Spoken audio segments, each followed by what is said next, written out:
Game 8 for the World Chess Championship between the Norwegian Magnus Carlsen and the defending champion Viswanathan Anand. Yesterday, after the day off, we had a quiet game relatively in Game 7 when Anand had the white pieces but didn't manage to create a serious advantage and initiative. So that game ended in a draw. So we can see on the cross table that the first 4 games ended in a draw. Then Carlsen won Game 5 and 6, and Game 7 again ended in a draw. Yeah, now we are at a situation where Carlsen has a healthy 2-point lead over Vichy, and just 5 games remaining before the match enters into the tie break, if there is a tie, and Anand has to make a good 2-point deficit. And Susan, I also understand that yesterday there was some excitement just before the game when yes, Carlsen indeed, almost forfeited his game a few seconds. Something quite incredible happened. Well, just to set the background, the International Chess Federation in recent years set a new rule that so-called zero tolerance, meaning that if a player is not at the board when the game is about to start, he or she gets forfeited. Mm-hmm. And with 1 minute and 8 seconds before that time was to be 3 p.m. here in Chennai time, unexpectedly, Magnus Carlsen was looking at the countdown clock, and despite seeing that he only had 1 minute and 8 seconds to start the game and making sure to be at the board, he stood up, went to the restroom. That's a big risk. It was a huge risk he took. I know I spoke to the tournament director, the chief arbiter of the match, and he was very nervous because I have to tell you, if Magnus wouldn't have been back at the board timely, he would have no choice but to follow the rules of the match and forfeit. Yeah. Unexpectedly, Magnus Carlsen. He only came back to the board with 14 seconds. Wow, amazing. That's that will give a real scare to the Norwegian team. Yeah. If I would have seen it live and I would have been in his camp, oh my God, I would have been so nervous. But he seemed pretty calm. It seems that there have been quite a few games at the top level where such incidents have taken place. And can you tell us why this rule is enforced? Well, I think the reason why this rule was invented was so that when the media comes and the chess needs a whole lot more, especially mainstream media attention, and there is a rule that only in the first 5 minutes the photographers can take pictures, we want to make sure that the players are actually sitting at the board. Mm-hmm. So while some consider it a very controversial rule or it's debatable, but in general I like the idea. In no other sport is it possible that a contender would not be there at the start of the match. So in any rate, he got there on time, so they got to play a normal game, and the score now is 2-point lead for Carlsen with 5 games to go. And we do see right now the players arriving at the actual... And today we have a blue shirt. Blue shirt today, indeed, playing area. And as I had the privilege yesterday to be there in where they are right now and see their whole area and the whole setup there. There is a little kind of a resting area with 2 fridges. Oh, and the handshake. They just shook hands. Magnus Carlsen also just arrived. And of course, we see a lot of photographers, a lot of media, some security, making sure everything goes smoothly. And here comes Anand's tea. Mm-hmm. So in their resting area, I saw the 2 fridges. It has marks their names to make sure they don't get mixed up. Magnus Carlsen has lots of different choices of juices, from apple juice to orange juice and few others. And I noticed that Anand has, in addition to the general juices and sodas and water and so on, he also has some Indian specialties, which I'm not sure what their names are, but they didn't look typical Western food that we would see. Yeah, in India, people normally drink tea or coffee with milk, unlike in the West. Even tea, right? Yes, like the British. Yeah. Yeah, in most of Europe, other than England or in the US, drinking tea with milk is pretty uncommon. Yeah. But yeah, so we can see Magnus is kind of focused, maybe not as relaxed as he was in the last couple days. And Anand looks pretty calm as his usual self. As every he day, has managed right? to keep his composure intact despite the score. And we see Arshad, the chief tournament arbiter, in the background there, getting So what's your ready guess for the first move? to start the clock. C4? That's a tough one. I don't think he'll repeat the knight f3 that he did in game 1 and 3. Maybe we'll see a d4 today because D4 he has would used be it twice to beat quite Anand. realistic. And here the last comes 2 the years. start of the game. The clock has been started and e4. Wow. That's interesting. That's maybe that's a a Sicilian. message. Maybe a Sicilian. I hope would not be another interesting. e5. I think Anand is somewhat surprised because most grandmasters in such situation, when they have a solid 2-point lead, they may play it a bit more Try to be cautious, safe, yeah. kind of play for 2 results. And starting the game with a king pawn move with e4 always somehow implies that you're playing more ambitiously than Yeah. if you start with d4 or c4. That's what makes this match very interesting because even though few games have ended in short draws, most of the games we have seen good fight between the players. That's right. Even if it's a solid or strategical type of game, Magnus Carlsen definitely has this trait and this attitude that he wants just to play all games until the very end, until there is no other choice but, let's say, repeat moves or there is insufficient material to win the game. So we're very fortunate, I think, in that respect. And I also feel like Anand may not be really surprised to seeing e4 at the board because Carlsen has the tendency to play any move, any first move. So I'm sure he has done his preparation, but we're just getting his mind ready to play the kind of opening which he's intending to play. Absolutely. Well, the issue here is that obviously that Anand has pre-match, like up to 2 weeks ago, he definitely prepared against e4. However, I think he's somewhat surprised that in this particular match situation, Magnus decided to play e4 and e5. So with reverse colors, what we have been seeing in the last 2 games, Anand being white and Magnus being black, now with reverse colors, they are so far doing exactly the same. Yeah. But I don't think Anand will be going for the Berlin. And Ruy Lopez, and let's follow it also on our analysis board. So we're having another, and look, yet another Berlin. Wow. Surprise, surprise. And Magnus is... He doesn't go for the d3. Doesn't go for the d3s. They are going for the end game. No, I'm surprised what Rook e1. Yeah, this is really what I was worried about. I was just about to say. The Rook e1. Yeah. And, the game will be for so two not results. for the end game. Yeah, not for the end game, but playing Rook e1, and Anand plays very fast, knight d6. Of course, all this has been played countless amounts of times in recent grandmaster practice. Nothing unusual so far. That's why both players are playing very fast. Knight d6, and knight took the pawn back on e5.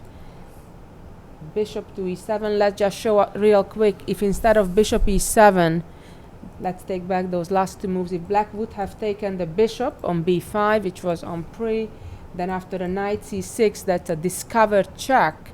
And not only the king, but the black queen is also attacked. So that would have been really bad for black. So let's go back to the actual game, of course.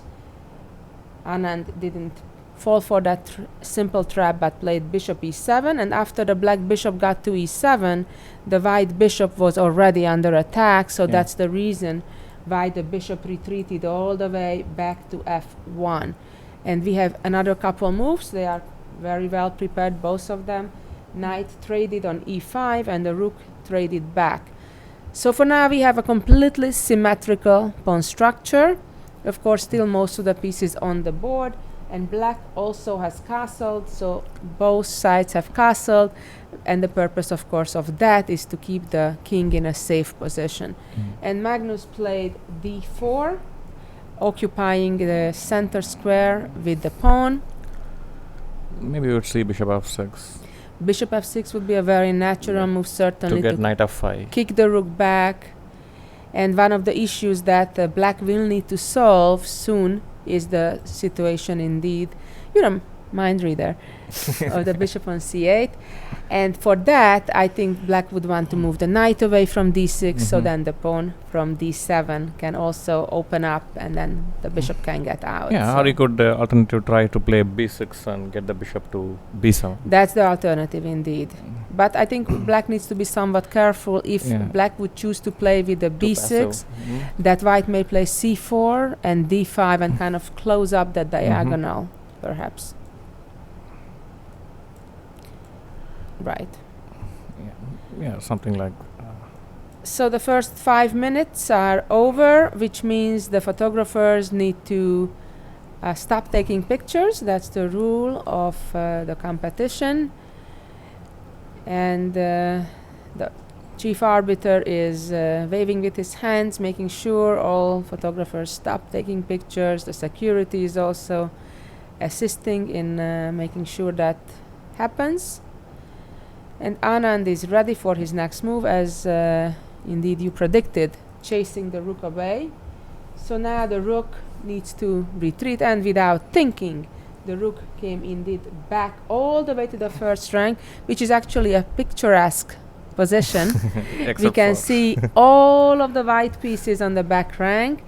You may say that's not a good thing. Fischer random, almost. Yeah, like a Fischer random, the pieces switched around a bit. Yeah, but I think Carlsen will be very happy with the way the game has begun. The position is very symmetrical, and such symmetrical pawn structures have a very good drawing tendency. Yes, indeed. It's not easy to get an advantage here. You know, a lot of fans have been asking through email and Twitter that, of course, Anand is in a difficult situation. He's trailing by 2 points, which is huge, with only 5 games to go. Yes. Does he really have any realistic chance to come back?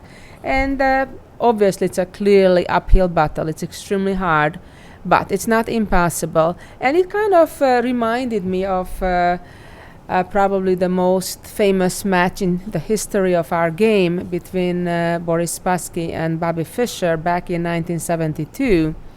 That Bobby Fischer lost the first game in that match, and then he actually didn't show up for game 2.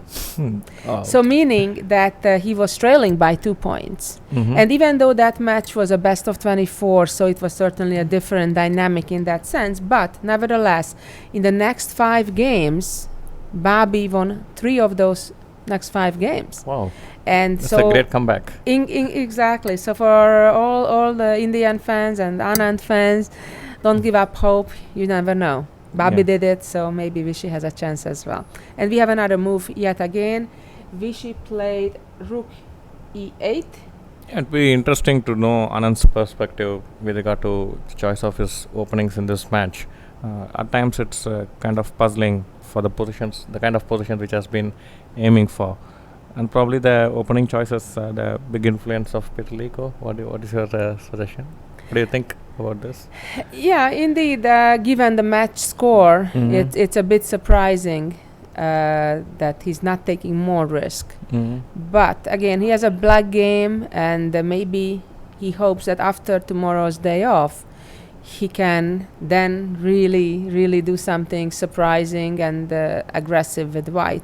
And of course, and each half point takes Carlsen closer to the title. That's very true, and that's very true. Of course, the less games left with a 2-point lead, the better for Magnus Carlsen. And we have another move. Magnus played c3. He plays extremely fast. Practically hasn't yet thought, didn't stop thinking yet. It's move 11 right now, and it's a symmetrical type of position. Of course, I don't expect, honestly, a quick draw here. I think they'll just fight it out, and with all the tension and pressure on both players, even if it's an equalish position or symmetrical position, it doesn't mean that necessarily we won't see a exciting fighting game. Yeah. Certainly hope we'll have an exciting game. And we were talking about Fischer versus Spassky match. What was the impact it had among the chess audiences? Well, of course, that's another question. A lot of people are asking me about the difference, the impact between that match and this match. And of course, we know the incredible numbers that, actual numbers, that this match is the most followed ever chess match. And daily, we have over 200 million people or more following here in India and all around the world. However, the big difference between this match and that one, that match has been played during the Cold War era.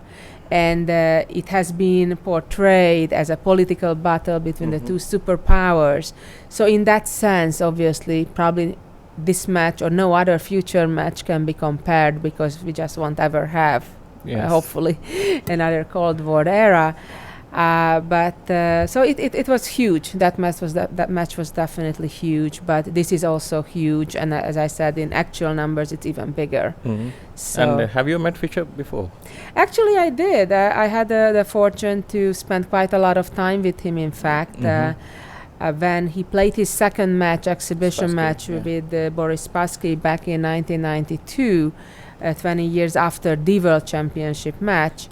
And we have a rook exchange in the actual game. And of course, Magnus immediately recaptured, and it's Anand's turn to think again. So after that match... someone here? Oh no, I hope not. After that second match between Fischer and Spassky, Fischer was kind of hiding out in a small city in Yugoslavia, in Serbia. And it was very close actually to the Hungarian border, so actually just a couple-hour drive from my home city, Budapest, in Hungary. And through mutual friends, he have messaged that he would like to meet my family and myself. And indeed, we all went to meet him, and obviously it was a huge honor and privilege to get to meet a legend and a chess hero, I think, for most chess players. He has been, of course, revolutionizing chess, and he was just an incredible player. And at that visit, actually, I asked him, is this where you want to spend the rest of your life, hiding out? And basically, I suggested to him, why don't you move to Budapest? It's really close by, and there's a whole lot more things to do. You know, it's a whole lot more cosmopolitan than Kanizsa, which was the small place that he was staying at. And he says, interesting idea. And long story short, a few weeks later, he indeed packed up and moved, and he lived in Budapest. And in those first year or so that he lived in Budapest, I have actually been mostly being his host and driving him around and taking him out for dinners and things like that. And what kind of a person is he? Because the impression we get from the media, it's very confusing. How was he in person? That's probably a good word. Normally, he is actually very normal. Normally, he's normal. On a day-to-day basis, he would just do things that other people would do. He would help in the kitchen, prepare dinner, or he would like to do fun things. Go for walks in nice places, or the pool, or he really loved actually mineral baths, which Hungary is really famous for. And does he play any sport? Did he play any sport? We have another move in the game. I think the knight retreated, and as we discussed earlier, the idea behind that is to get the pawn to get d5. The pawn being able to move forward. And White was also probably threatening to play bishop f4. And by the way, we're still in theory at this point, and indeed bishop to f4 is the move most people play in this position. So there are still a good number of games, grandmaster games actually, that we are following so far in this game. It's very solid for both, obviously. No clear weaknesses. Yeah, no clear weaknesses on either side. They both have the same type of pieces, the same amount of pawns. And here we come, bishop to f4, still following theory. Quite a few games I cannot see any game by either of the two players, Anand or Magnus, ever played this exact position. But of course, they are following other grandmasters games so far. And almost every game practically continues here with d5 to open up. Probably a move diagonal. like d6 after knight d2. White can consider having some pressure on the Right. b pawn. So probably it makes sense to push d5 and c6. Yes, indeed. But then white may try to get knight d2, knight f3, and come to the e5 square. It looks just as if white is slightly ahead in development. Black still has, of course, the bishop on c8 sleeping. Yeah, but and it was a contrast to the position which we saw on the board just few moves back, where Yes. white had all the pieces on the first rank. But yeah, so that's and look how quickly they are making those moves. d5 and bishop d3. a very important move, I think. And if given a chance, Carlsen would like to play h3 as well, and To making it very restrict difficult the development to of the get the light bishop squared out. bishop. Yeah, so maybe he has to just go bishop g4 and come something like this to try to trade off the That would be ideal to bishop, but exchange those bishops, indeed.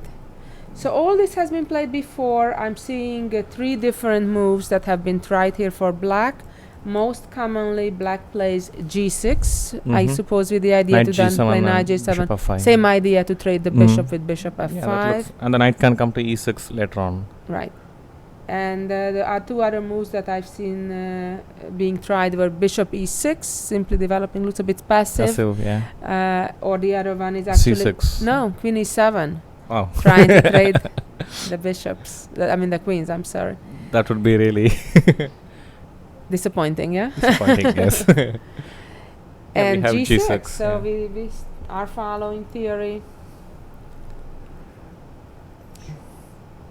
4 games that I can see in my database that reached this position, and in all of those games, white played knight d2 to finally Looks very develop that natural. last piece as well. Let's see if So the idea of Magnus g6 will play is to put the knight on g7. Yeah, and indeed we have knight d2. That's the move that all of the other grandmaster games continued with, and black in all of those games responded here with knight to g7. So that's the move. Carlsen has hardly we're taken respecting. 3 minutes for 15 moves. Yes, Yeah, just that's splitting out his pretty moves. Incredible. Well, that's what happens when you're prepared and you're simply recalling your preparation and the games you've seen before. And given the fact that Magnus plays this very line with black, obviously he had to prepare it, because perhaps would it be the other way around? Anand having the white pieces perhaps would have been exactly the same position. Yeah. So that's kind of an interesting twist to the situation. Anand, and we're not seeing the boards at the moment, but we're seeing the 2 players. Anand is sitting with his back to us in the blue shirt, contemplating his next move. I anticipate knight g7. We are already on move 15, and Magnus has been blitzing out the moves, not even needing to think practically at all. Didn't even have time to take his jacket off. Did you notice that? Yeah. Still in his jacket. Anand is the one who didn't even bring his jacket, perhaps. I don't even see a jacket. First time. The first time no jacket. Amazing. Nice bright blue shirt with his sponsor's logo and IIT. Yeah, in some of the games I think I remember seeing another sponsor, Caro-Kann, which is okay, we have the move on the board, knight g7.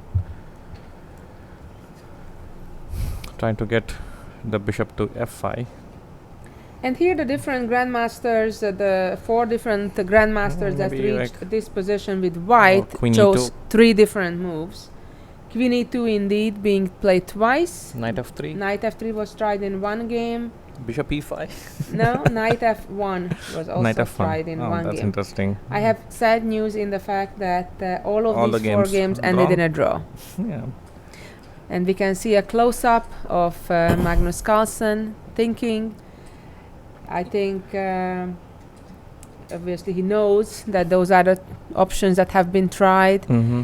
and he's thinking which one to choose. The most natural seems to be queen e2 to get the last Rook piece out into the as game. well. Yeah, to only open file. And these pawn structures, we call them as symmetrical pawn structures because all the white and the black pawns, they are all on the same files. And such symmetrical pawn structures, especially with one open file, it's has a tendency to exchange all the pieces and end in a draw. And it's interesting the choice of rook e1 by Carlsen, don't you think so? And he doesn't seem to be aiming for more out of this game.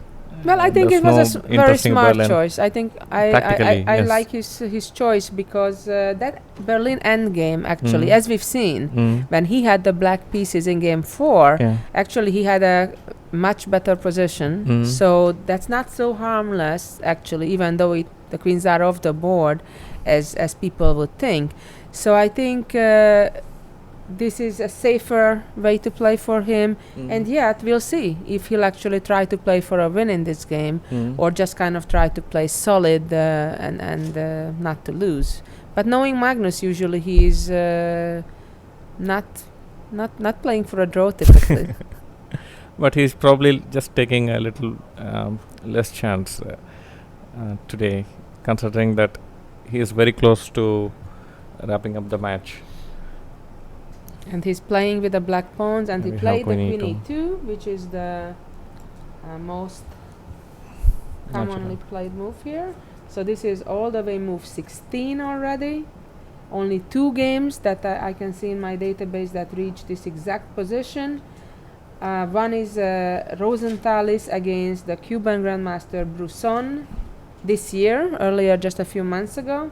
And the other game was played 2 years earlier between Nepomniachtchi and Ryazantsev. Yeah, and there is a rumor that Nepomniachtchi probably is working with Magnus. That's interesting. Inside information. So we see Anand pondering over his next move, and Magnus First time. well, I'm not sure if first time, but he stood up and went to the resting area, perhaps get some juice or some drink.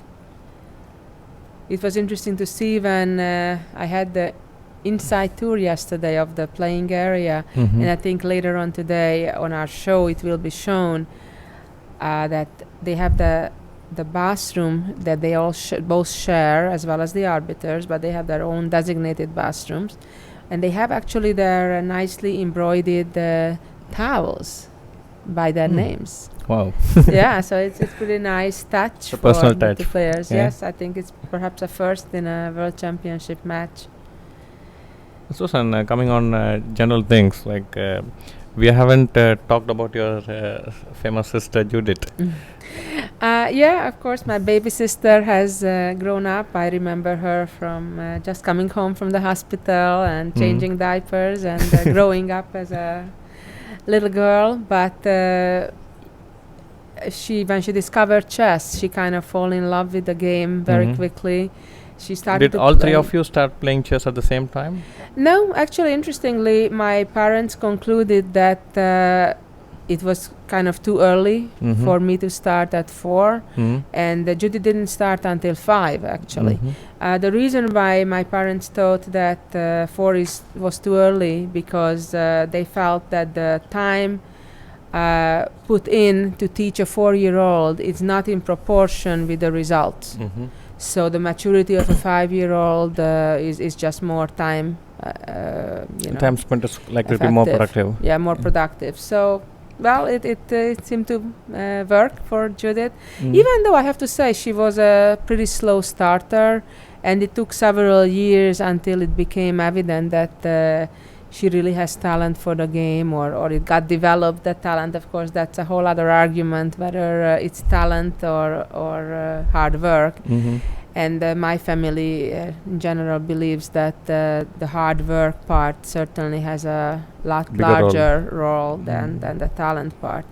But at one point it seemed that it just clicked for her, and when she was around 9-10-year-old or so. That was like just a huge jump, and that jump continued for 5-6 years in tremendous leaps. Mm-hmm.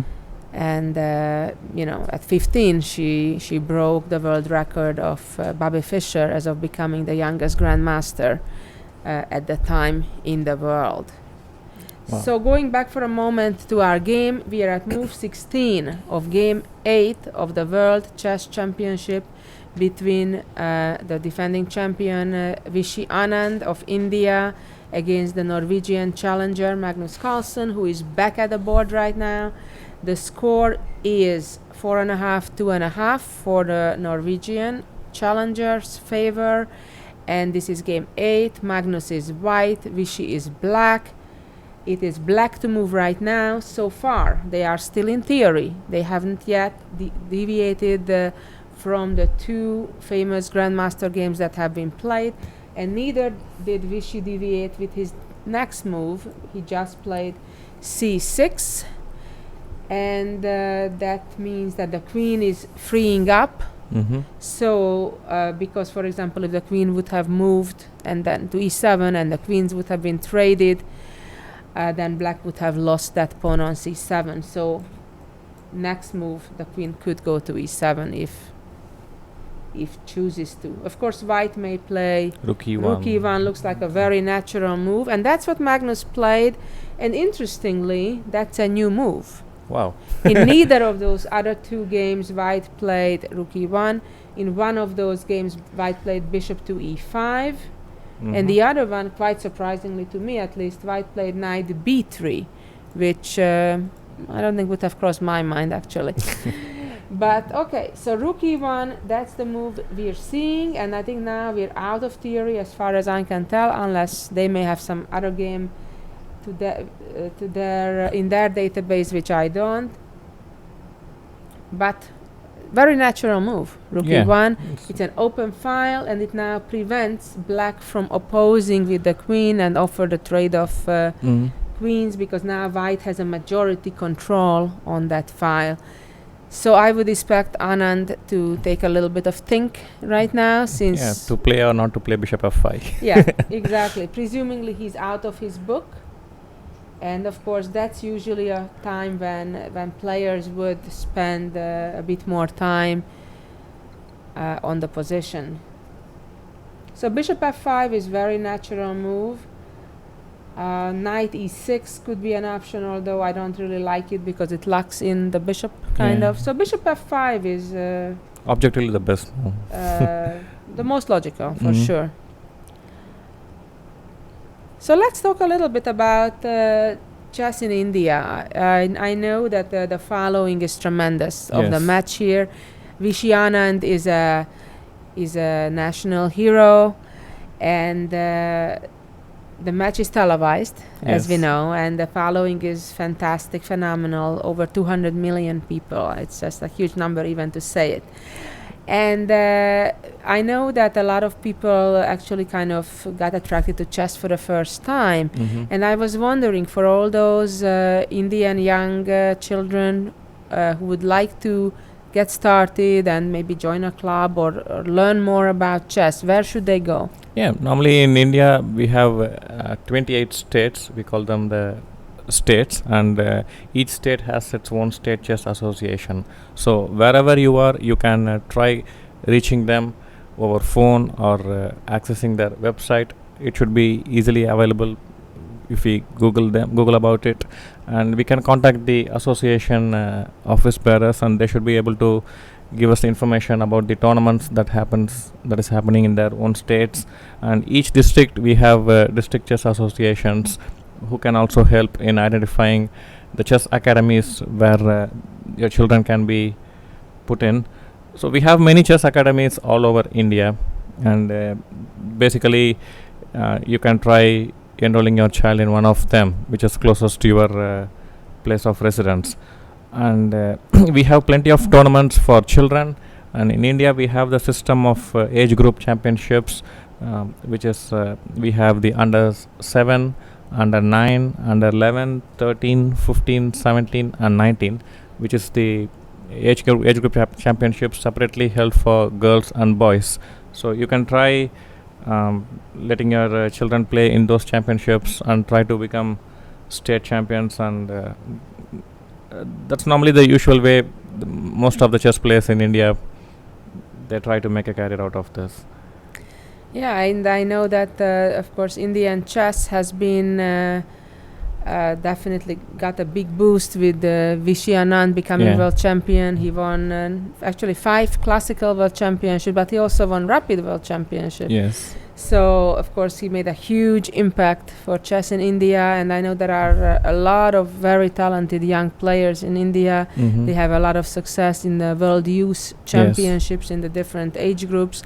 Also in women's chess, especially Hampi Koneru was a challenger for the World Championship several times, I think. Yeah, more than twice. Yeah, so there is a huge prospect for further flourishing of Indian chess. Yes, indeed. And of course, with such support like the Chief Minister of Tamil Nadu for this match and other chess activities, it's really tremendous. And I think a lot of countries are envying you. Yeah, we are in a very nice position where we hope the big sponsors will come to support the game further, because this match has generated a lot of expectations and hope among the chess players that we will get to see the big companies coming into the game now. Hope it happens. Absolutely. So going back to the game, we are at move 17. It is black to move. Anand has the black pieces. He's thinking this is the first move that perhaps is out of his book. It's certainly out of my database. Although very natural move, it shouldn't be a real surprise. But let's see. But it's just taking the game even more closer to draw. So probably that's why he is hesitating a lot. That's right. So bishop f5 looks like a very natural move, offering the exchange of the bishops. But I have to say, since white has control of the e-file, it feels that white may have a tiny initiative because of the better development. Black still has the rook to develop from the corner, and also to somehow balance out the control of the e-file as well. Yeah. So it's a type of position that Magnus likes to play, although I'm not sure if he would be as happy with the same position if he'd be in the reverse situation, let's say, and he'd be the one needing to win desperately a game sooner than later. So time-wise, Magnus has spent just a bit over 5 minutes, which is remarkable given the fact that we're already up to move 17 in the game, while Anand has spent 25 and 26 minutes on the clock. But of course, just like in all the other games, practically time is not a significant factor because they are already 17 moves into the game. And just to repeat, the time control is to make 40 moves, the first 40 moves in 2 hours. And then if the game is not over in the first 40 moves, then they have to make 20 moves in the next hour that they each get. And indeed, as expected, bishop f5, no surprise there. Carlsen immediately takes. And he immediately took, not even thinking. Perhaps he's still in his home prep. It'd be interesting to know if he is.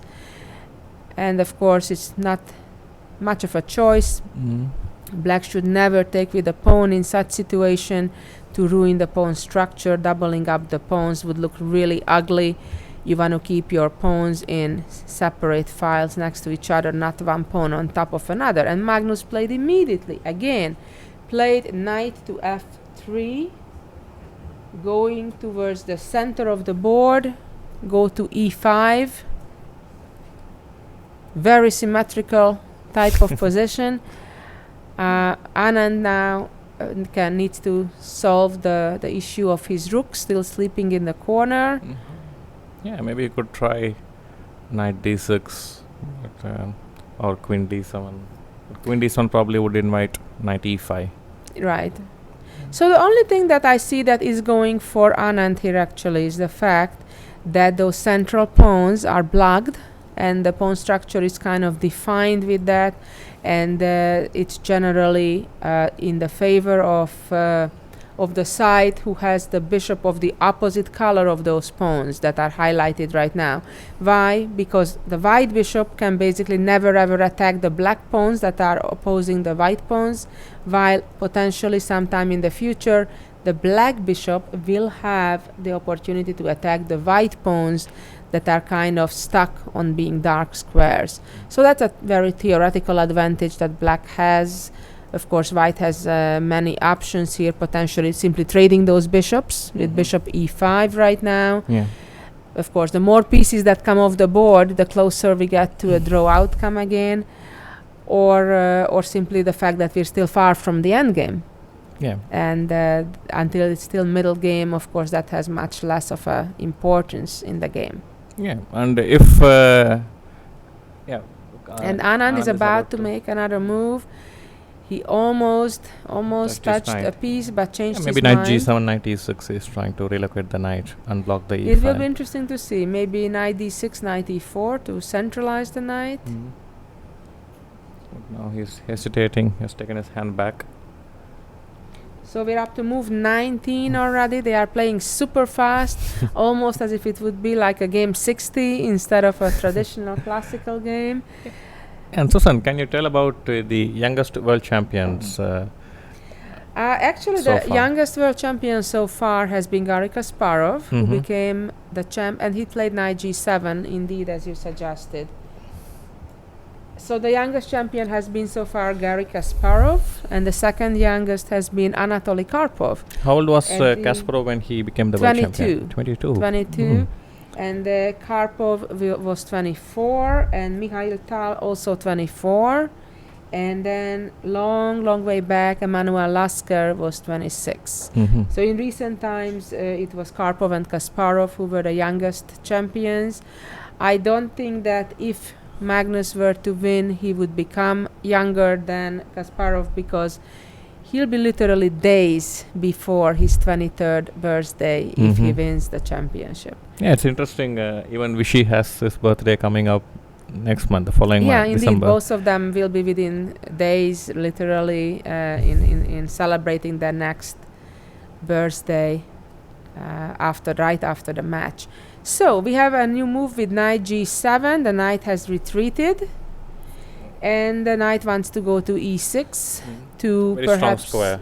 It's a strong square, nice outpost. And blocks the e5. Blocks the e5. I think that's the primary purpose of the move. So but it also makes it difficult for black to exchange the rook on the e file. True. So it will be interesting to see, because so far in this match, we've really seen only one draw offer by Anand. That was the first game. In the third game. The third game. When he offered a draw in a seemingly dead drawn queen and opposite colored bishop endgame. And even though it seemed like a completely drawn endgame where most players would have accepted it, not Magnus. He refused it, even though the game ended up in a draw anyway. The other games, I think all the other games that ended in a draw, they ended with a repetition of moves, where basically it was a claim of draw, even though they didn't go through the procedure of calling the arbiter, because it was obvious that both agreed that yes, indeed, the same position has repeated itself 3 times, and they simply agreed in it. But it was really interesting to see that there was no really draw. After that. Either it was a repetition by moves, or the third game eventually ended up in a draw because there was practically insufficient mating material on the board. So it will be curious to see if in this game will they somehow find a way to repeat moves, or will they end up playing 80 moves and with no more pieces left but the 2 kings have a draw in that way. Yeah, but at the top level, normally the players, one of them, if they feel the position is very close to equal, they kind of offer a draw, and if the other agrees, they take a draw. That's how the game was decided. Not if one of the players involves Magnus Carlsen. Yes. He usually has the tendency that the famous Sophia rule that was invented maybe about a decade ago with the purpose to prohibit players to practice that tradition of simply, let's say, in a position like this, where it's kind of equal and drawish and agree to a draw and kind of disappoint the fans in such a quick game. they invented a rule that basically you cannot offer a draw Mm-hmm. unless it's a repetition of moves or with the approval of the arbiter. And I think that actually created a lot of excitement in chess and more decisive games, more fought-out games for sure. But I know that normally for the World Championship it was in the rules that the Sofia rules usually either prohibit you completely to offer a draw or not up to move 60. Mm-hmm. For the World Championship, the rule was you cannot offer a draw up to move 30. However, given the image that Magnus has, the both players agreed to waive that rule because it won't be needed. And we do have another move, and Magnus Bishop moved E5. the bishop to e5, yet again offering an exchange of pieces. And as I'm saying all these things, what a fighter Magnus is, he just keeps trading piece after piece in this game. He spent only 10 minutes for the 20 moves so far. Pretty remarkable. Just literally blitzing, Yeah. Like if it would be a rapid game. He has a 20-minute lead, 21-minute lead on the clock, not that it really matters. I think perhaps given the importance of this match of the World Championship, given the current score that he's leading by 2 points, perhaps he's just in the mindset that, okay, one less game to worry about, Yes. only 4 more to go. If this game would end in a draw, of course, the game is not over, but it would be quite hard to imagine how Anand can come up with a winning game plan here. Mm-hmm. And it will be interesting to see if will Magnus make an exception from his attitude of not offering or accepting draws and just get rid of this one game. Probably he'll just make sure that the serious pieces are out of the board, and where Anand will not have chances of creating any serious threats, and then maybe he'll just keep playing. So I wonder if will he try to push Mm. as he did in some of the other games and make Anand earn it.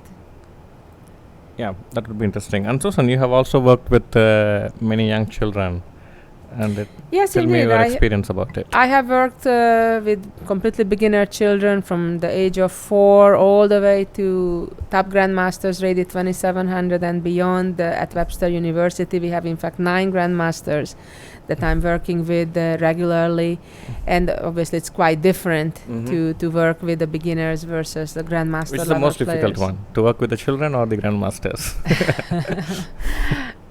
It's just very different. I actually enjoy it both, and it's really very rewarding to see when a young child's eyes light up, that something clicks and they understand.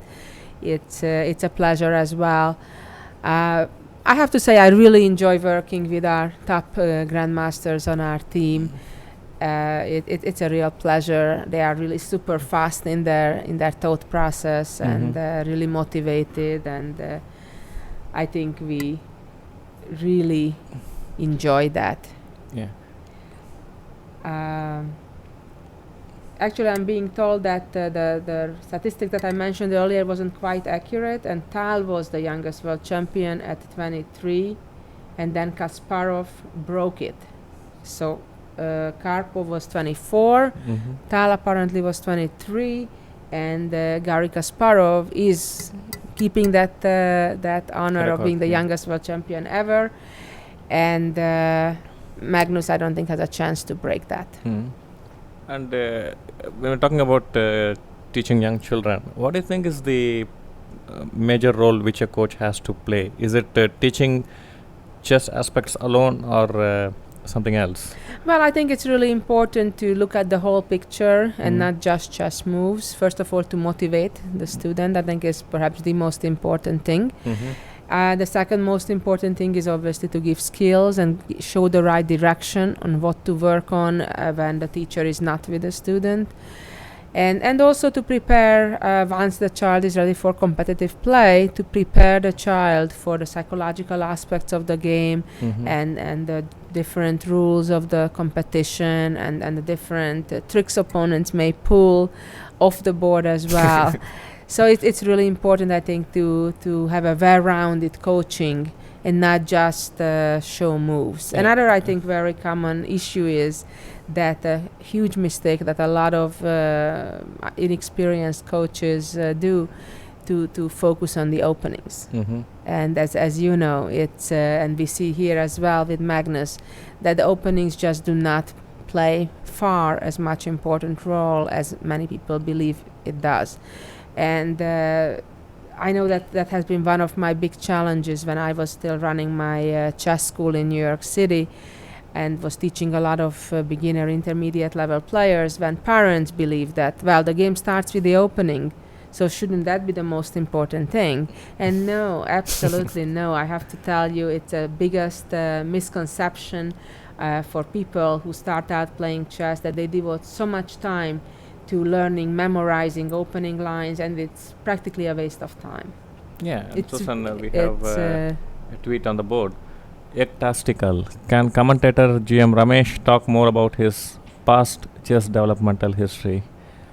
Okay, I will. We have a move before we get into that. It's knight e6. Anand has played knight e6. Maybe we'll see bishop f6 and queen e5. I really hope not. And Oh. oh no, oh no. Bishop f6. Just trading all the pieces off. Okay. Well, let's hope not all. Anand is still thinking, or there's not much to think about, unless Magnus may have offered a draw, but I don't think so. So he did take back, and now it is Magnus's turn. And knight e5, Knight not e5. queen. So at Oh. least we still have the queens on the board. And white has a better placed knight than black.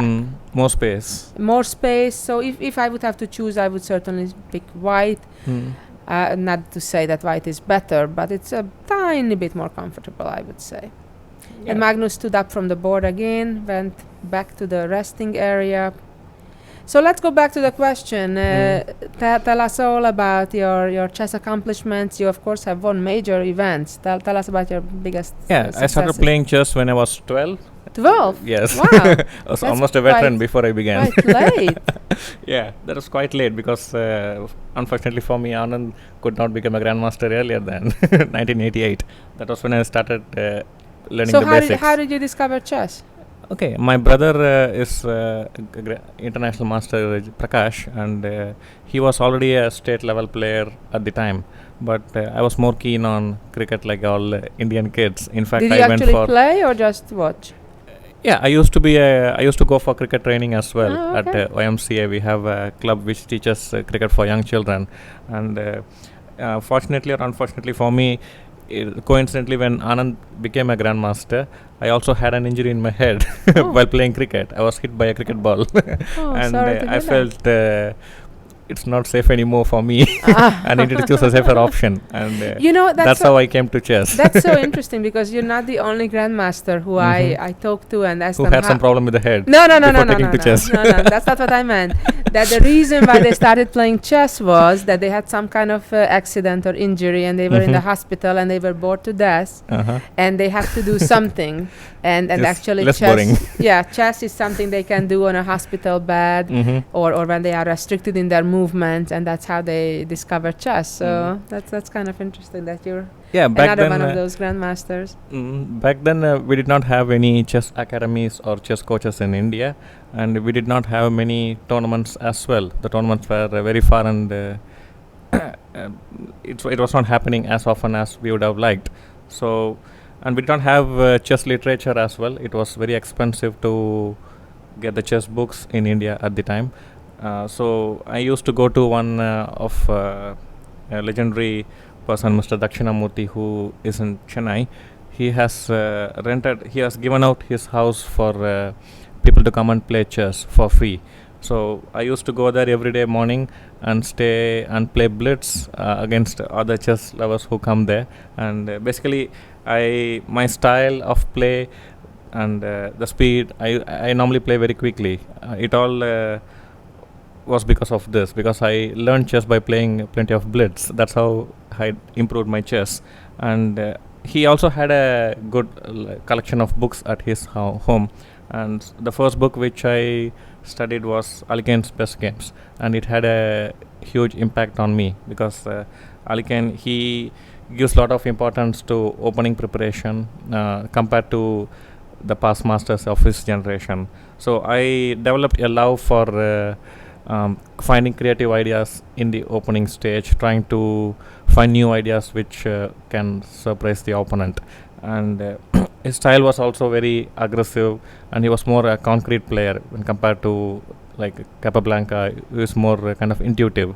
And so I was fascinated that he could show a lot of tactics in his games, and also very creative in the opening stage. So my style was basically along those lines. I was trying to get advantage out of opening, like most of us were doing. But and then I had my first break when I won the state under 18 championship when And I how was old were like you? 14. Wow, so that that's was pretty the quite quickly. yeah, pretty quick for those times. You know, for about the Caro-Kann book you were mentioning, it brings me back warm memories, because I remember when I was a beginner player, and we had a book that was translated to Hungarian actually, called Caro-Kann's 300 selected games, and I used to enjoy greatly also going through those games with my father, and I think it also influenced my style greatly. It was very enjoyable indeed. Yeah, I think it's very important for young players to be inspired, and so it's very important, I think, for young children to study the classics by the masters. And Caro-Kann has such a beautiful style that I could feel the harmony between the moves, that somehow there is a great harmony between the pieces, and it's a really great book. With Caro-Kann's games, with a lot of explanation also of the thoughts behind the moves. Yeah, basically in my generation it was we learned chess mainly through trial and error. We make mistakes and then some of the mistakes we knew they were mistakes, so we try to correct them. And we also used to meet Viswanathan Anand whenever he's in Chennai. He used to talk to us and give us tips on how to overcome our weaknesses, and we used to ask him a lot about how to overcome time trouble and how to improve our calculation, what type of opening setups we have to choose. And Vishy was really helpful, and each time we come back after meeting him, we would feel really motivated, and he was a hero for all of us. Absolutely. And he became a GM in 1988, so that's a quarter century ago. Yeah, and from then I have retired since the last 5 years, but still fighting for the world championship match.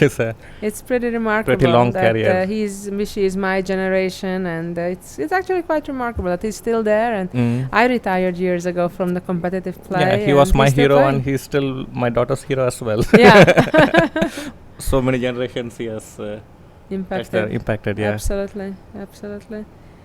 It will be interesting to see whether his son Akil, whether he'll pick up chess as well. Yeah, but it's interesting to see that at least in India, the trend so far is none of the grandmasters' children have really gone on to achieve something big in chess, at least till now.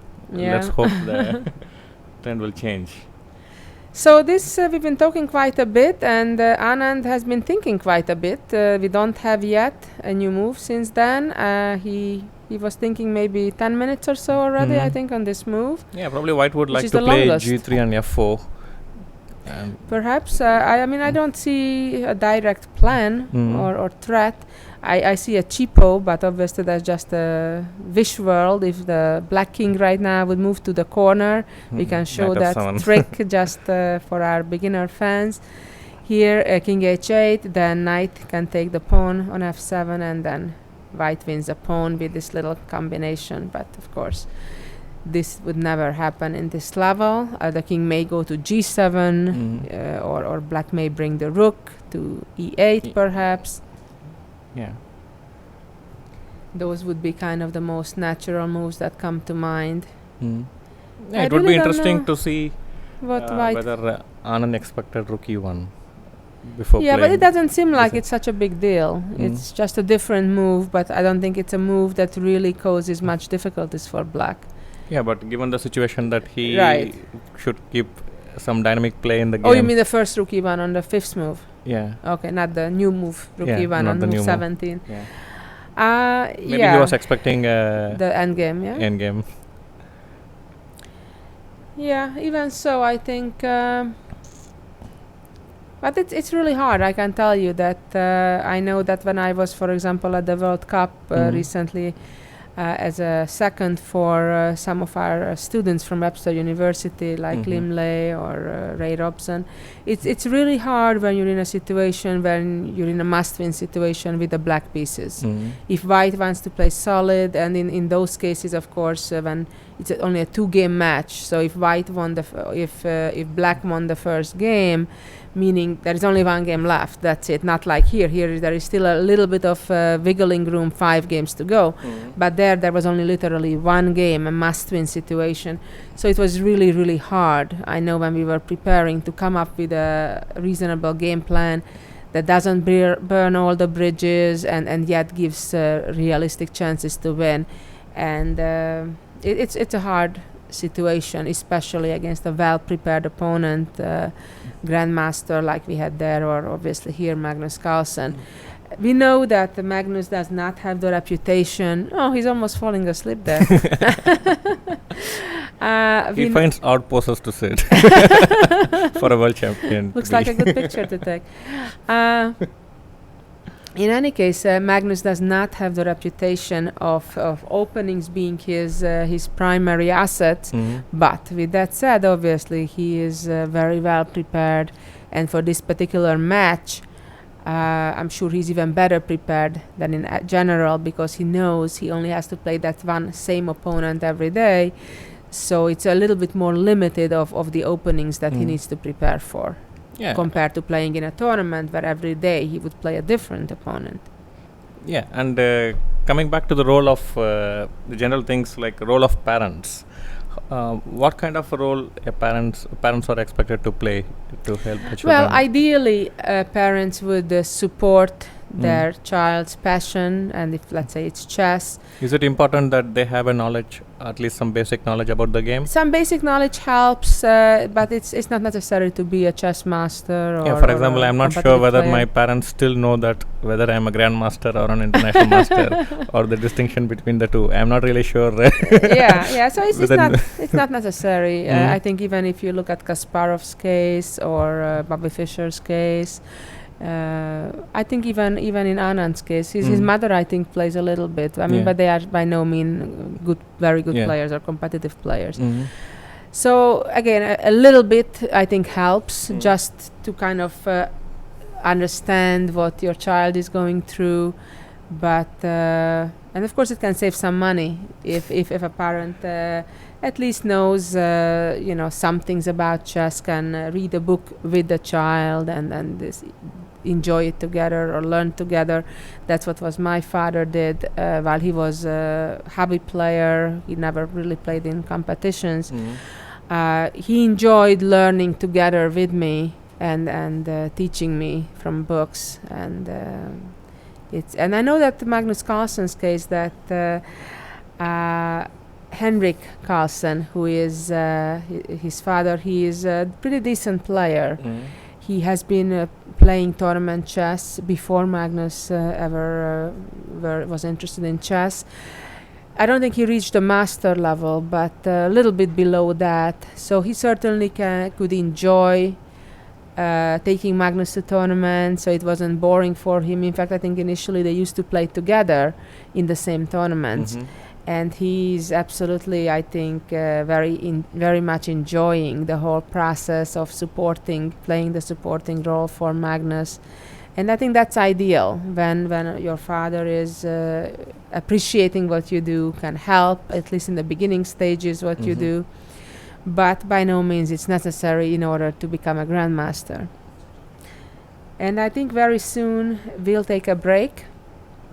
And we'll have the other half of our commentary team coming on. I have good news for all of you who've been missing Tanya for the last few days. He's back and all refreshed and energized. And in a new outfit. And not a sari. Not sari yet. But in the meantime, we have, I think, another minute or two. And here is the position on the board.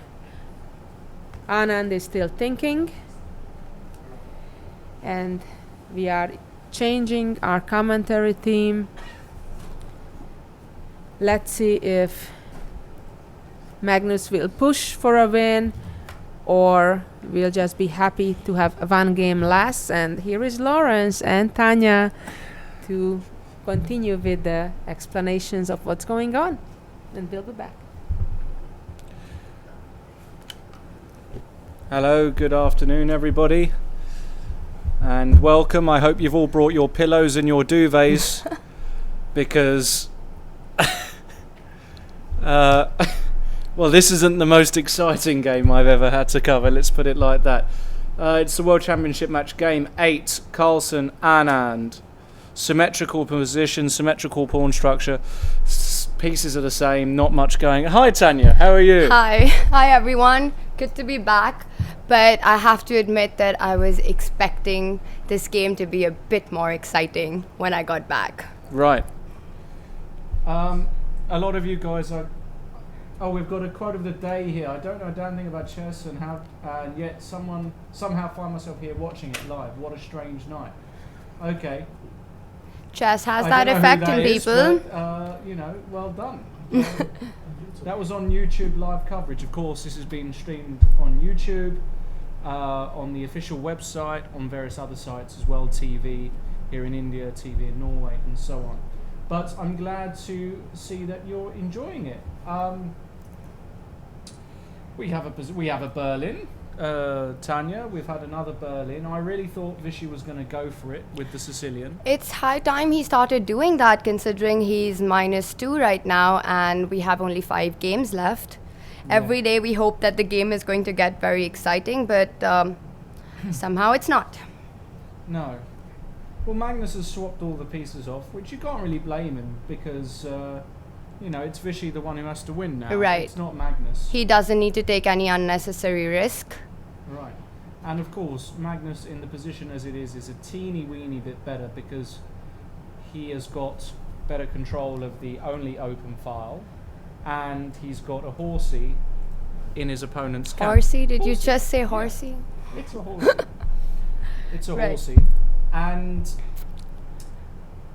well, I would love to go into the subtleties of this position. But I have to admit, I'm not sure there are any. For example, I think black can quite safely just put a rook on e file. And I'm not really sure what's going on. Because black contests the e file. What do you do with white? You have to make a move. A move like knight d7 looks a bit ambitious. You can just play queen e7 or queen d8. Yeah, and the knight has to come back. Right. Or even just queen e7 and there's just not much going on at all here. The only thing that is different about this game compared to the other games, Tanya, is that Magnus Carlsen, he's only used 10 minutes. And he looks very bored, but that's probably because he actually is this time. Yeah, out of all the games, he normally looks like he's bored, but he's not. But I really think in this particular position, he's been more inspired before. Yes. But he has got a 40-minute advantage on Right. the clock. So maybe, just maybe, he thinks, well, I'll play till it's absolutely dead and then see what happens. And Vichy has indeed, as I thought he would, played rook e8. Very logical move. Yep, Getting out the last piece into the game. precisely. And now Magnus. I mean, black has obviously equalized very comfortably without any problem, even though, like you said, white is slightly better, but absolutely no problem for black. But just considering the mat situation, it's Right. not very ideal. No, I really thought we might see a Sicilian today. Obviously, Vichy has been a Sicilian player for a lot of his life and has had fantastic results with the Sicilian. But maybe he was worried about what happened earlier this year at the Town Memorial. I believe it was the Town Memorial where Magnus played this bishop b5 check Sicilian, like so, and won a very good. Right. Oh, sorry, I beg your pardon. That wasn't the Town Memorial. This game was at. Which game was this? Somebody tweet me because it's another tournament, but it ended in a draw. But Magnus was winning. Magnus was winning in this variation at some point. So We'll have to check Yeah, that. we'll have to check This that. is completely But do you different. know a bit of chess trivia here, Tanya? If you know this, I'm gonna have to. I don't know. Admit that I'm a better player. No, I'm not. This is a trivia question. But this, I'll. I don't know what to say now. In this position, Tanya, when do you think the first game ever recorded was played in this? What year do you think this was first played in? C3. I know there have been about 4 or 5 games in this position already, and Much maybe more even more actually. Much more. But the most recent one was, I think, Nepomniachtchi who played this. But when do you think this was first played? Right, I'm avoiding that question because I have to admit I do not know the answer. Just approximately. I'll see. 1857. That's not bad, actually. That's very close. That's when actually the Indian mutiny took place against the British rule. Oh, right. Okay. That's why the year. Nice to bring that up. This was actually the first game recorded in this was Steinitz Zukertot 1886. That was close. And Black won. So for all of you thinking, has theory developed? Well, it has somewhat, but that game was played in 1886, a bit before Magnus Carlsen was born, and a bit before Vichy was born as well. So, for all of you trivia people out there, Fun fact of the day. fun fact of the day. Another fun fact of the day, Tanya. Give me your predictions on this game. Do you think it will be a draw within the next 10 moves? So by move 32, do you think players will have agreed a draw? No, I think it would be a draw eventually, but knowing Magnus, he just likes positions, which are absolutely no trouble for him, and he can just go playing for a long, long time. I would say that this would, in all probability, end in a draw, but I don't think it'll happen so soon. Maybe if it was anyone else playing, I would say yes. But coming back to this position, I think, Lawrence, even just looking at it, by the end of it, white does have a knight on e5, which is a strong piece. Black, it would be a complete equal position once black is able to exchange these knights. And then we can say that in the next 5 moves or so, it would be a draw. But I think till the knight remains on e5, Magnus will continue playing. Okay, let me do this then. I'm going to pass. You can't do this in chess, but I'm just going to give you, as white, you can have as many moves as you like. As soon as you attack a piece of mine, I can move it. You should try doing that with Magnus, and then he'll tell you how it's done. Yeah, but you know what? I think even here, if Magnus had 3 moves in a row that aren't crazy moves that attack my pieces, I think it's still equal. Because you might have a knight on e5. That's very nice. Okay. You like your knights on e5? Go ahead. Put them there. But what about the rest of your pieces? I'm not sure how white is going to find something. And also, it should be very easy for black to play knight f8, support the d7 square, and play knight d7 at some point, kicking the knight out. But now I know you've had a long trip back. I see that you want to play for knight f8 immediately. There is a trick of playing knight d7. It was just a plan. I think, let's just illustrate that, because that's quite cute. Let's just say white played a move, a4. Just any move. The problem with knight f8 is that I was looking at either knight g4 or knight d7, not sure which makes... Probably both are equally good. Yeah. And we have a trick.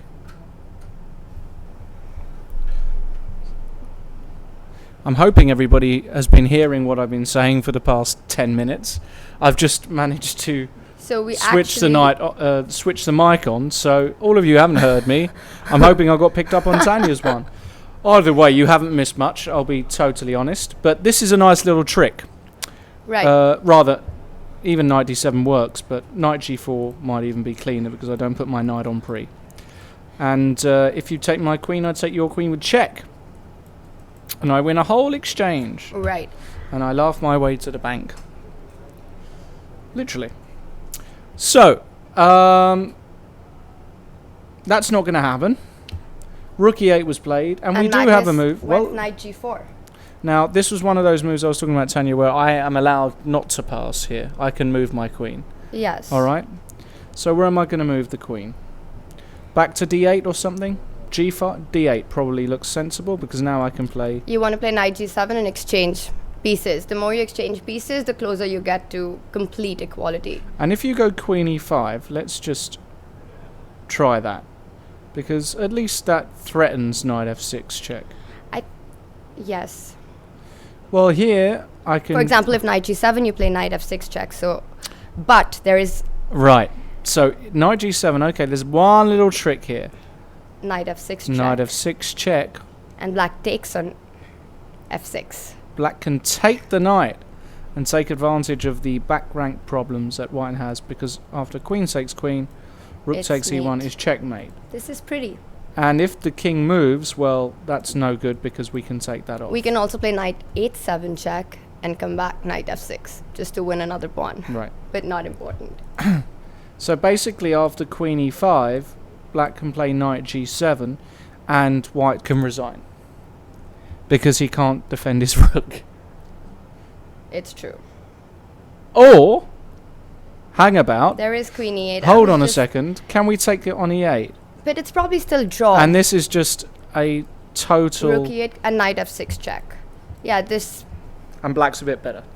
but probably will be a draw. Probably be a draw, but black's king's closer to the centre. So black must be a smidgen. Although f3, king f2, king e3. it's a symbolic advantage at most. And Vichy, that was what he was looking at before, but, you know... And we do we have it. have queen e5. So, Tanya, did we make that bet or not? Right. Because I'm going to predict the game is over exactly as we said. Queen e5, knight g7, Queen e8. queen e8, knight e8, rook e8, queen e8, knight f6. And we actually have exactly that on the board. We're good. They don't just get anybody But I to think do this. if Magnus could continue the opposite bishop endgame, Bishop. the opposite colored bishop endgame that he did in the earlier games, he would probably play this as well. Right. And, ladies and gentlemen, Yeah, that but this is going to end soon. that it's is that. true. So we didn't break our record, Tanya, of 3 minutes 45 seconds. That happened in game 2, I believe it was. And guys, this is what it's come to today. So all very interesting stuff, except that it wasn't. And well, we've got the position we thought would happen. And that's that. I expect he's going to make a move. He's played f4. Okay. So white is just going to get king f2, king e3. He can also put the pawn to g4 actually, if black doesn't play h5 or f5. This position should just be a very simple draw. Because there are no weaknesses, there is no entry for the king.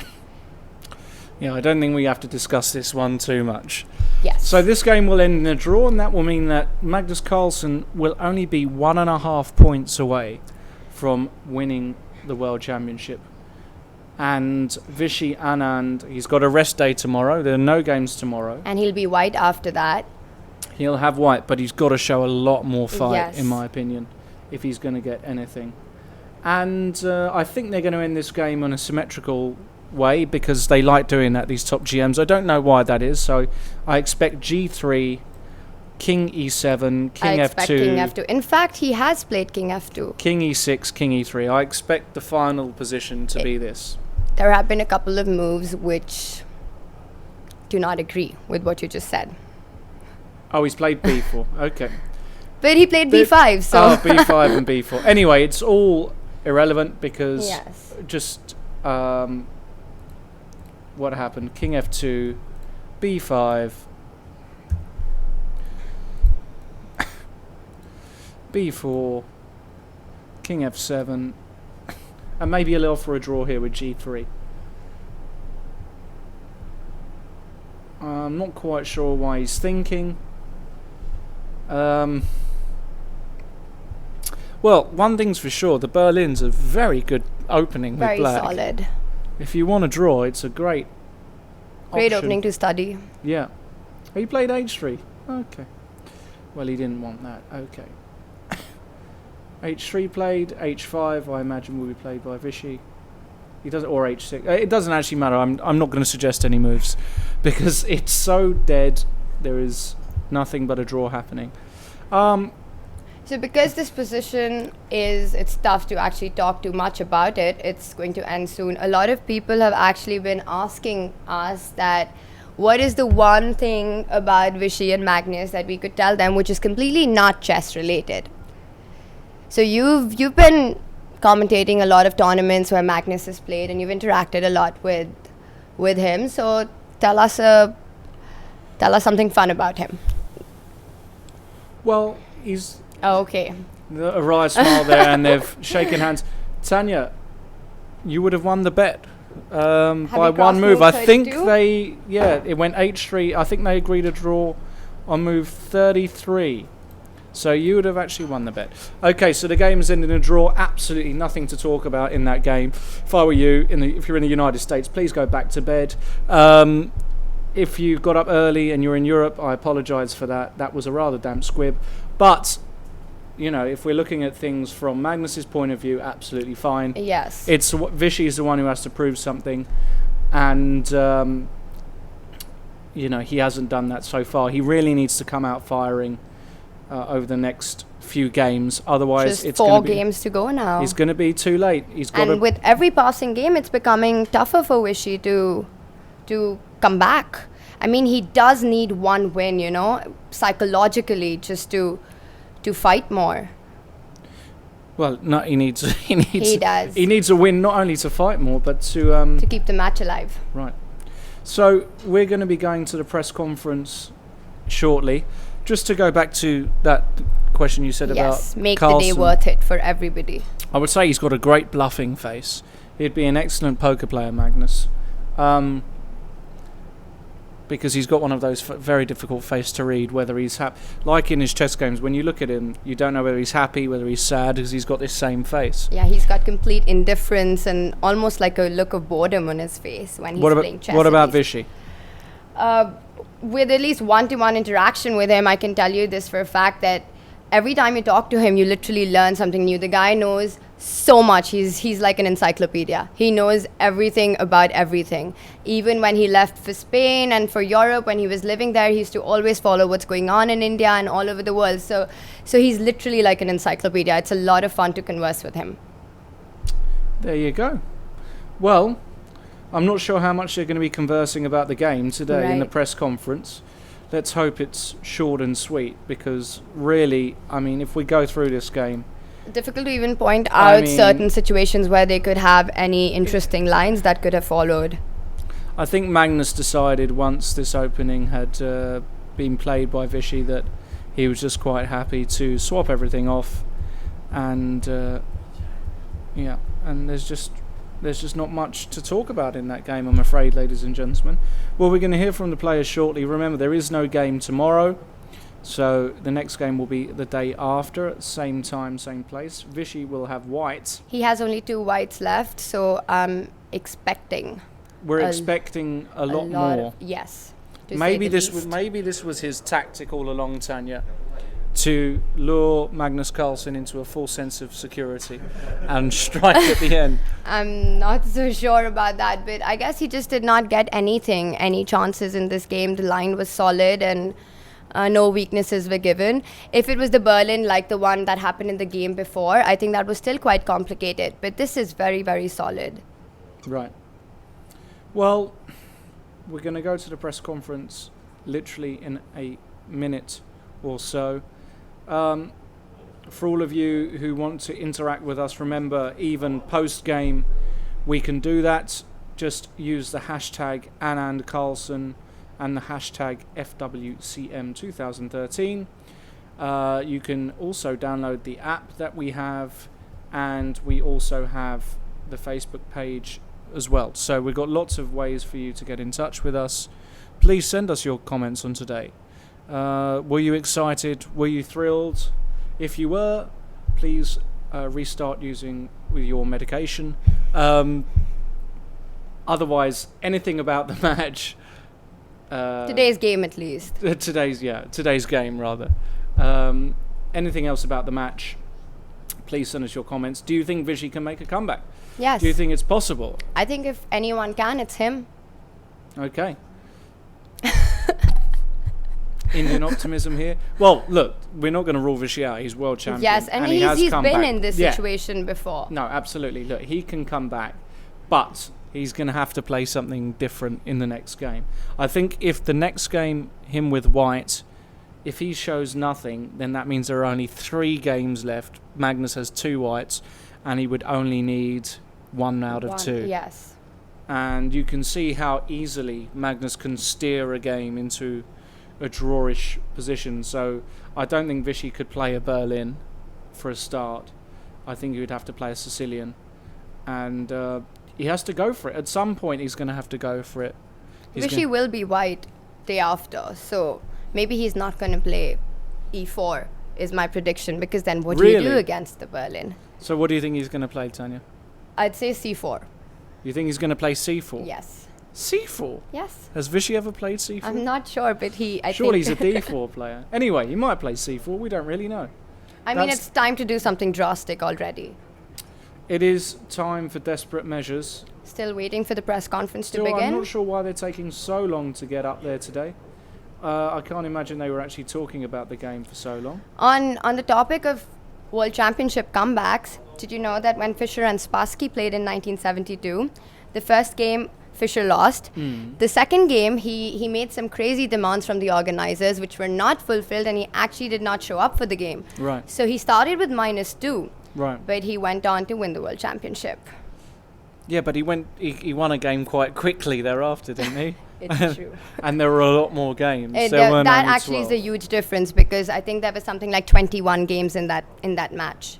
Yeah, well, certainly more than 12. Right. Actually, that's a good point. Ladies and gentlemen, please tell us, do you think 12 games is too short for a World Championship? Do you think there should be more? Do you think we should go back to the good old days of Karpov-Kasparov, Where 84? World Championships go on for 2 months. And they had to abandon it. Such was the length of that World Championship.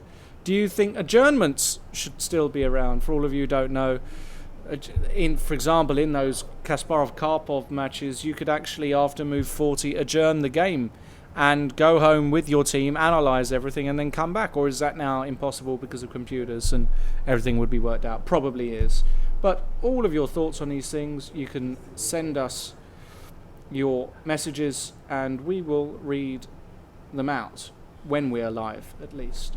So, still waiting for them at the press conference.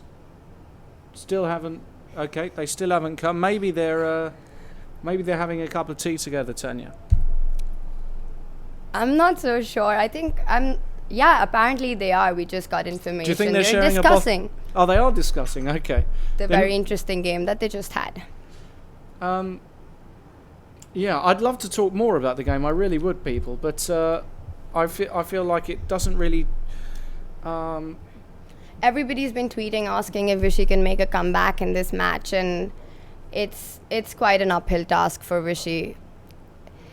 It's definitely a possibility, and like you said earlier, it's not over till it's over, but it's very difficult. It's a tough challenge. I think he really needs a win. Not tomorrow because it's the rest day, but the day after. He really needs a win. Otherwise, I just can't see Magnus losing this title. And I'm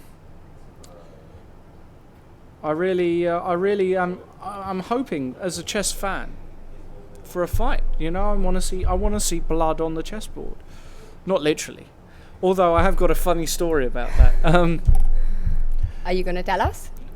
It depends. I don't know when this press conference is going to take place. Normally they're there in 3 minutes. And look, we've got a shot there on Magnus Carlsen.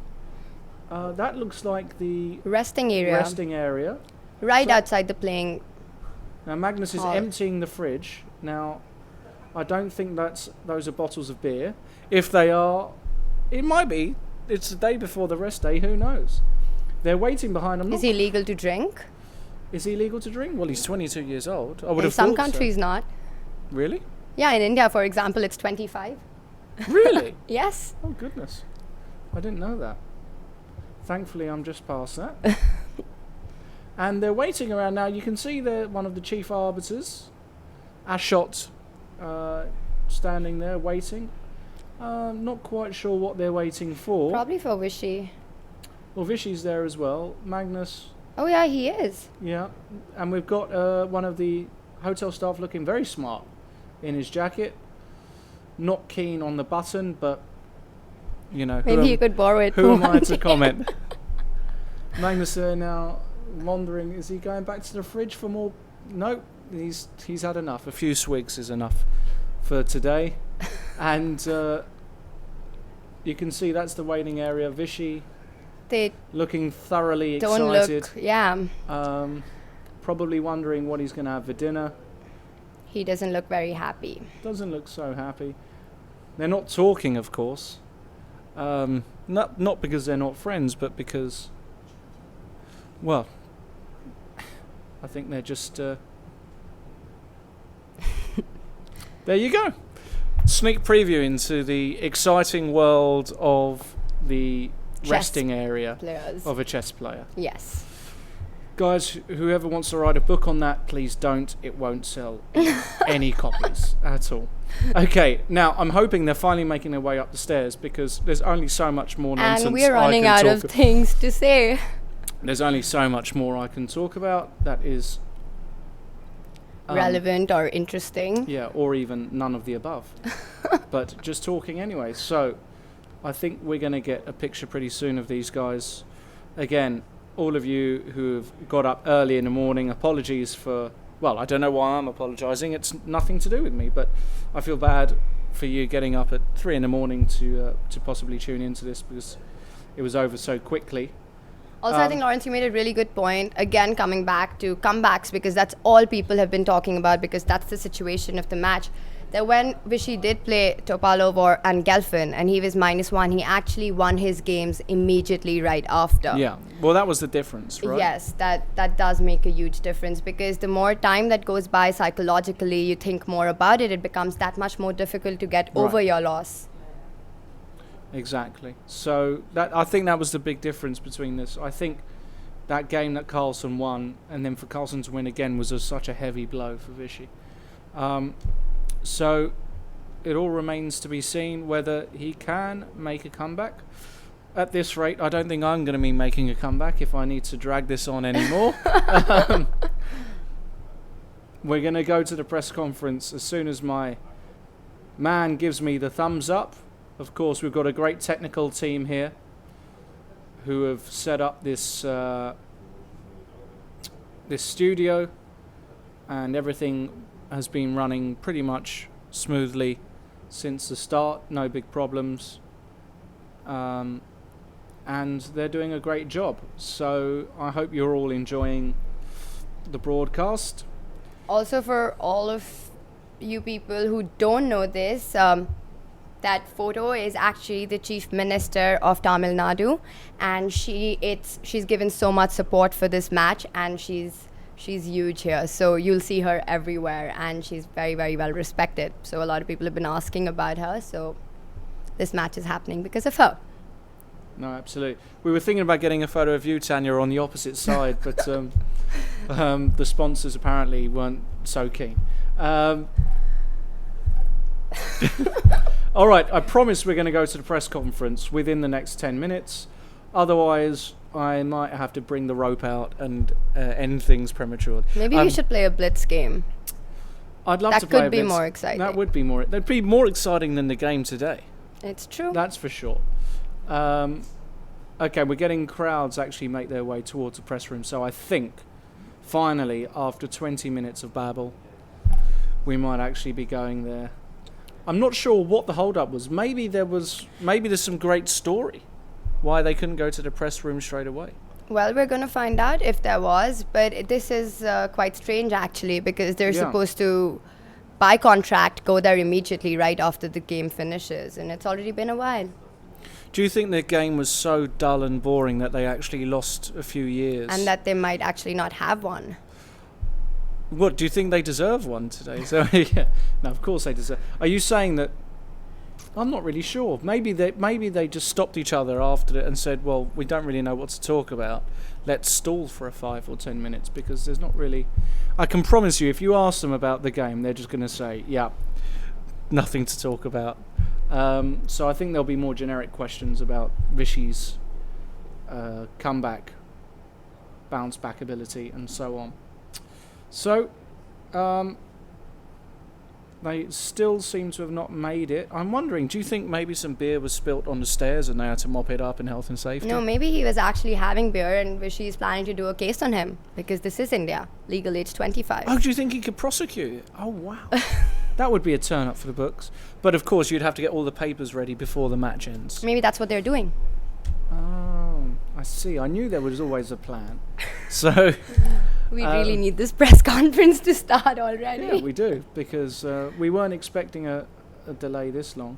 Maybe we can ask them. Oh, in fact, why don't we go in there and ask them what was the delay in coming to the press conference? Maybe we should ask them to tweet us. Well, I don't know if Vishy has Twitter. Do you remember we were talking about whether it would be a tweeter or a twitterer? A person who tweets. Lawrence decided to have this conversation during a game whether it would be called a tweeter or a twitterer. Do you have a vague memory? I do. We got a very interesting response, in fact, and someone came up with tweeple, which is like a mashup between tweeting and people. Yeah, but how do you say a tweetle? A tweeple. A tweeple. But people is plural. Yeah, but these are people who tweet, so they're called What about tweeples. What about a twerson? Is that oh, that's nice. A Twitter person is a twerson? One thing I do know is that a lot of people use Twitter. I didn't realise how big it was, but it's just incredible how many people are sending us messages, looking at the games, and finally, we have it. We have them there. I've definitely said enough for today. Tanya probably has too. Tomorrow's a rest. Remember, no game tomorrow, the day after, So, 3 o'clock. Dear ladies and gentlemen, welcome then. for See the you press then. conference. Take The 8th game of the World Championship match just finished in a draw. Actually, it finished like 20 minutes ago, and there was this delay. Can you please explain what happened, because we were wondering? Well, we had to be notified about the doping control, so... That's it. Actually, what do you think about this doping control? Do you think the chess players has something to do with this, or? Well, it's a bit late for that discussion. Yeah. Okay, so let's go to the game. Let's come back to the game. Today it was a draw, and can you please tell us what happened? Can we please keep silence, because it's not easy? Thank you. Well, generally a fairly solid system for white. Not entirely without chances if black plays inaccurately. But the only maybe interesting moment was here. If I go queen g5, then h4 is very strong. f4 also works. The same, yeah? Yeah. So, but okay, after queen d8, we just liquidate to king at pawn ending.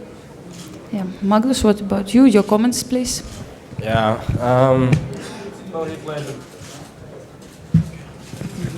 He played the Berlin. I played the most solid line. Yada yada yada. Let's go to the doping control. Yeah. And okay, I also was wondering if Magnus, you were surprised with your opponent choice of the opening, because Berlin, you played it before already in this match. I mean, he's played different systems against me in the past, and the Berlin is one of the systems that I had to reckon with. So it was not a major surprise. Yeah, and so you played this system also between each other in 2010, and there were 2 draws. So let's say, was it the plan? What was the plan today, and what went wrong? What you preferred? Which scenario you preferred today? Question to Viswanathan Anand. Well, obviously I had to be ready for any scenario that turned up, but after d4 and c3, well, this is what I could do. Yeah, and were you surprised with Magnus' choice c4 today, because he used to play different, knight f3, c4, today e4? In general, in the match, you shouldn't be surprised, but well, I had not prioritized e4. Yeah. Okay, thank you for your comments. And do we have questions from journalists? Anand, at any point, how how close were you in deciding the Sicilian? You know, at any point we were expecting, since you are trailing, we were expecting sharper lines perhaps.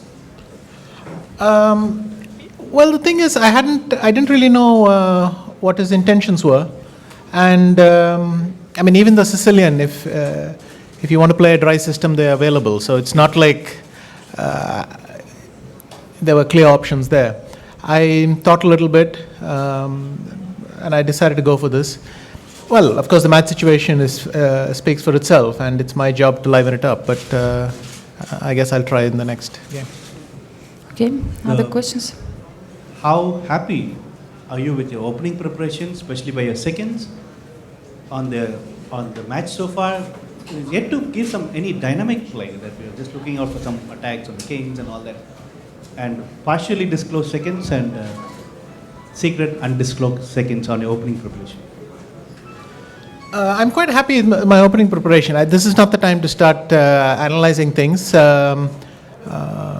Okay, get a kind of a bonus evening before the rest day, and so I'll try and prepare something for the next one. Yeah, Magnus, please. Yeah, let's discuss it after the match. But actually, many people say that Magnus, you don't pay too much attention to the opening. I mean, but I've read the interview of Caro-Kann who said that you are good in choosing openings which are not pleasant for your opponents. So, what do you think about this? I mean, Caro-Kann is a very good player and a clever guy, so there must be something to what he says. Thank you. Other questions, please? Yes, please. Mr. Carlsen, when you started today's game with a win in mind or a draw, you have a 2-point lead. How do you begin the game, today's game? I don't know. I didn't particularly mind the draw, as was evident from my play, but I was just hoping to set him one or two traps, and then, if not, then just to shut it down. Yeah. So please. This is 2 small reliefs. That's 2 draws and 1 rest today. The coming 9th round and 10th round, whether we'll have a big lead, and also after that, we 1 day rest for subsequent 2 rounds. So you must. Well, the match situation is fairly clear now. So, like I said, Magnus, this is a. Wait. Well, this was a short, 2 relatively easy games, but obviously I'll have to try in the next one. Okay. Magnus, Anand revealed his team of seconds even before the match. You have not done so after 8 rounds. Are you ready to do that now? Excuse me, I didn't get the first part of the question. Yeah, Anand revealed his team of seconds even before the match. Yeah. You have not done it after 8 rounds. Are you ready to do so now? Are you ready to name your second? No.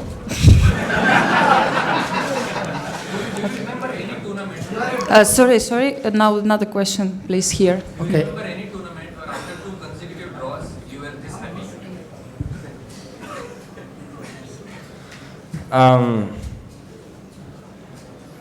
I mean, I don't know.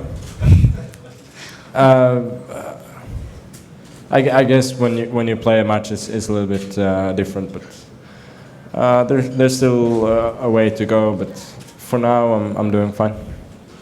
Yeah. So please. This question is for Magnus. A lot of the fans whom are asking, you have a very unique style for somebody so young. How did you develop that style? And is there a player you looked up to when you were younger? No, I didn't. I didn't have any particular idol in chess when I was young, and I think as a young player, I was also trying to play attacking chess, sacrificing material all the time, a bit different from I do today. But although as you say, I'm fairly young. I mean, I've been playing the game for a long time. I've been playing at top level for 7 years. So I've had some time to adjust to the situation, and and to adjust to the other players and develop my play accordingly. Yeah, so please. Magnus, representing mainstream media NRK, can you explain why you only averaged 30 seconds per move for your 22 first moves? I don't know. Well, with the line I chose, there wasn't too much to think about. The moves pretty much suggest themselves. And I mean, it's basically more or less all been played before, so there wasn't too much to think about. I mean, I wasn't in any mood to think either, so that influenced my decision. Thank you. Do we have questions? Maybe one, two. So thank you very much for your comments and for your questions and coming for the press conference. Thank you.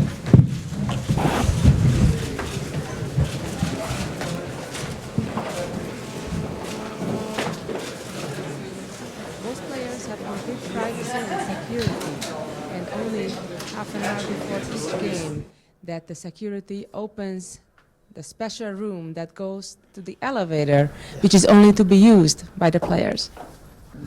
There is Anand's elevator, and on the other side, we'll see Carlsen's.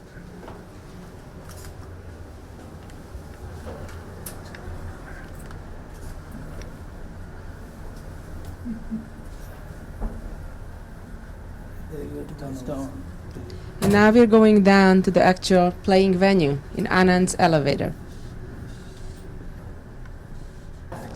And here we come out. We can see a beautiful big poster of the match itself. And we can see Carlsen's elevator, which is identical to Anand's. There's a good luck wish for both players. Right here, the arbiters are checking for security for both players, make sure they don't have any external help for the game.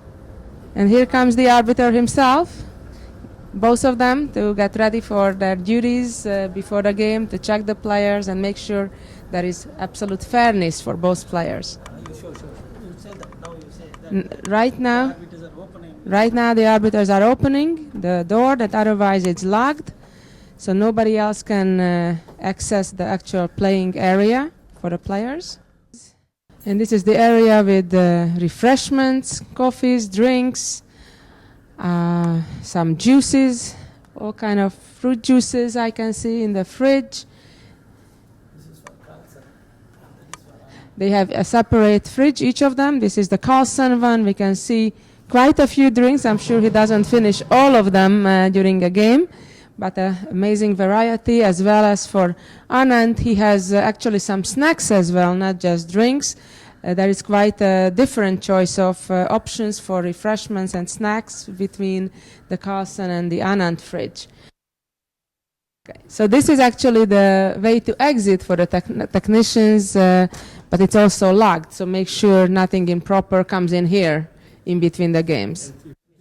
I see. Okay, so this is the bathroom.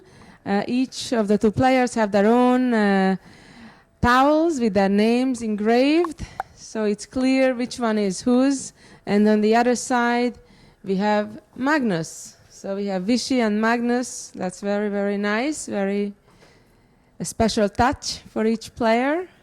So this is the bathroom, and then of course they have the toilets.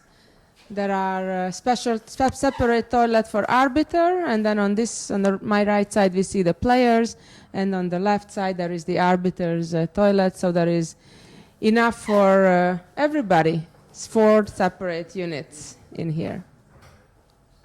We can see some beautiful Indian artwork right here, very colorful, very beautiful.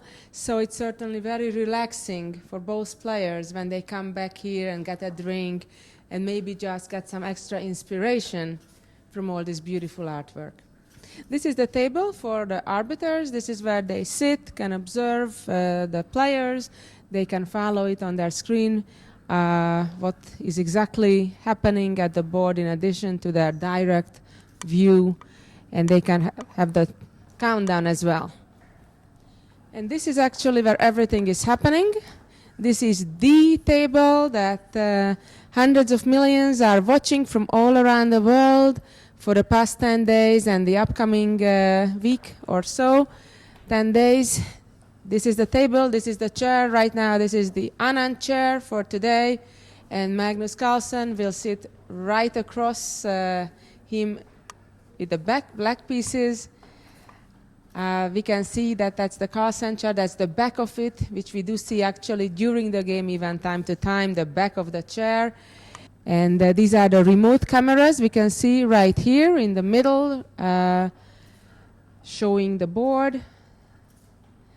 We can see the flags in the background as well. And here we can see the backup chairs and table and chessboard, just in case something may happen to the ones they are using. So far, of course, there was no need for any substitute, but just in case it's here as well. So the live transmission of all the games is going on actually right here from this computer. And Gennady is doing all the technical work on it, so many thanks on behalf of all the chess fans from all around the world. And this is the tournament hall where all the spectators can view the action that's going on behind the glass window, live the action. And we're fitting a few hundred people here. Okay, so these are the corporate boxes. This is starting with Petrosyan. I'm walking through the different boxes: Tal, Batvinik, Capablanca, Lasker, and right here, the last one is with Fischer. And of course, this is the soundproof glass wall dividing all the spectators from the players. Therefore, they can talk in comfort, they can have a drink, and of course, not to disturb the players while doing all of that. The beautiful the vision of the window is provided by the Ramco glass house. And I think people are having an amazing time here. It's like a real sport event where they can talk, they can enjoy themselves, they can socialize while being part of history in the making.